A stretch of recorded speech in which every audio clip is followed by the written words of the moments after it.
Well, folks, we're going to do a bit of a hill today, so we better get started. Walk with me. Speaking of hills, this this topic might be a bit of a hill to climb as well, but let's see how we do. Ever since 2016 and the election at that time, I've had a question in my head, and I fear that that I have an idea of how it's going to play out, and I think it might not be great.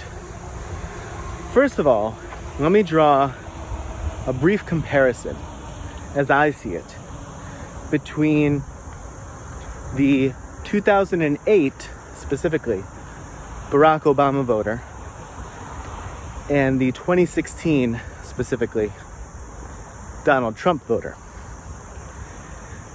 I'm not saying everyone, but I think a healthy majority, maybe, but a healthy number of those voters were saying similar things.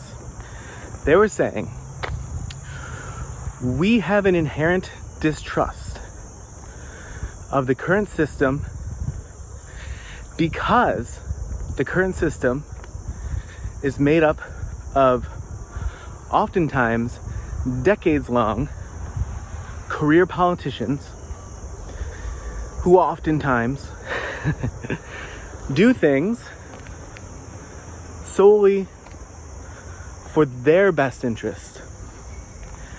The best interest of campaign contributions, of post-elected office career opportunities, for their ability to continuously get reelected and stay in office, and that they will essentially do or say anything to make those things happen, including a pretty healthy dose of lies, right?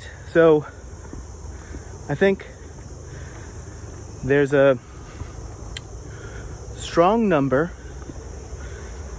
of folks that, whether they voted for Obama in 2008 and Trump in 2016, or one or the other, I think there's a good amount of folks who did so in either case or in both because of this sense that we have to throw a monkey wrench into the system because we're just being lied to nonstop, and there seems to be an infrastructure that is born out of these career politicians and careers built on lies and actions that are just meant to benefit themselves and not the people they're supposed to be representing.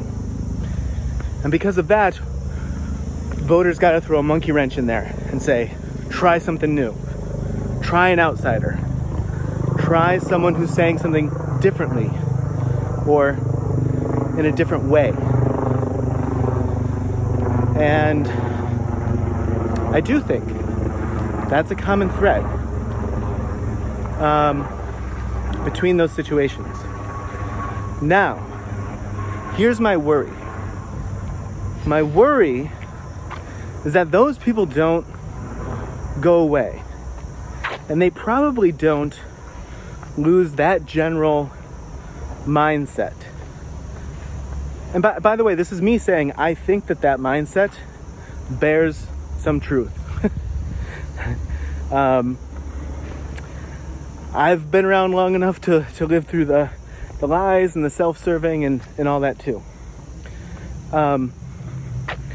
But here's my concern.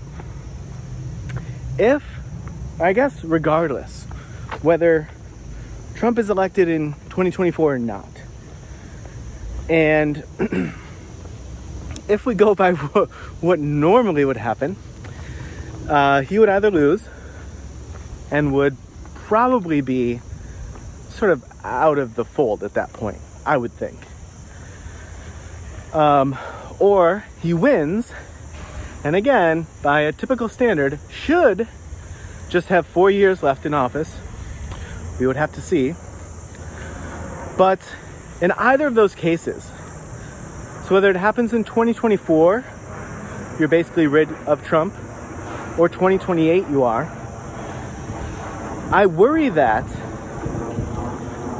the folks who represent that entrenched political class who is used to terms of service that basically are very lenient in giving them the ability to be quite flexible with the truth and to make questionable decisions and flip-flops sort of based on what's best for them.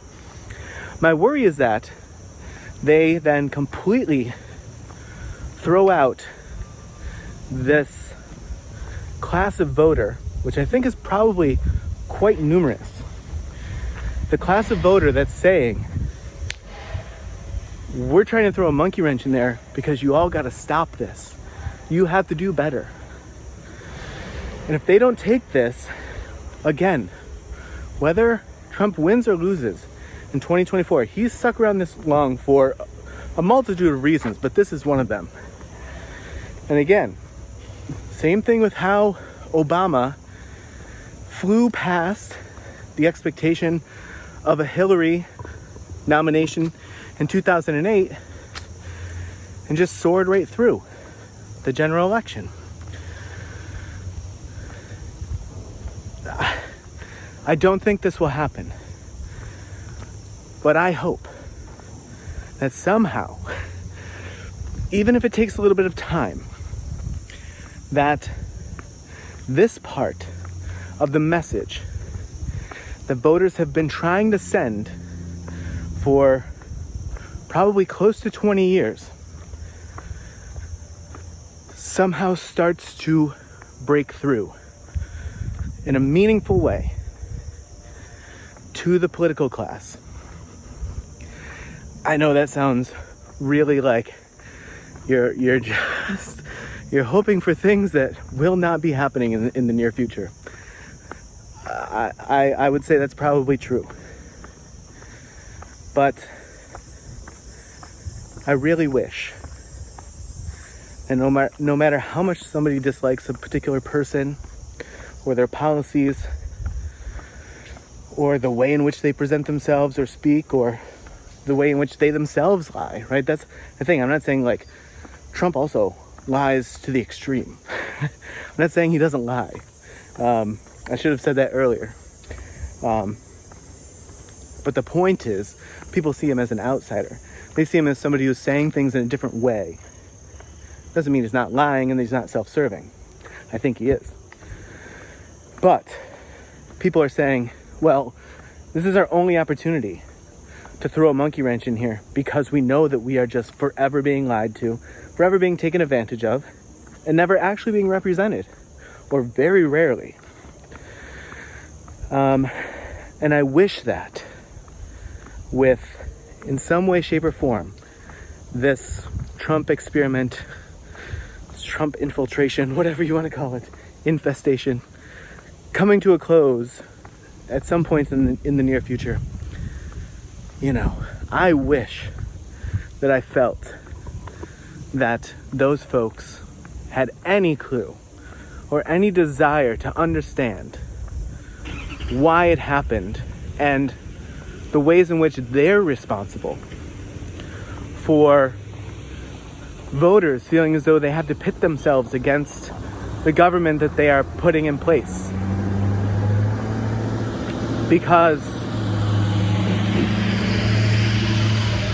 it's been proven decade over decade that those folks can't be trusted and that they don't have your best interests in mind unless it's convenient, which may be kind of rare.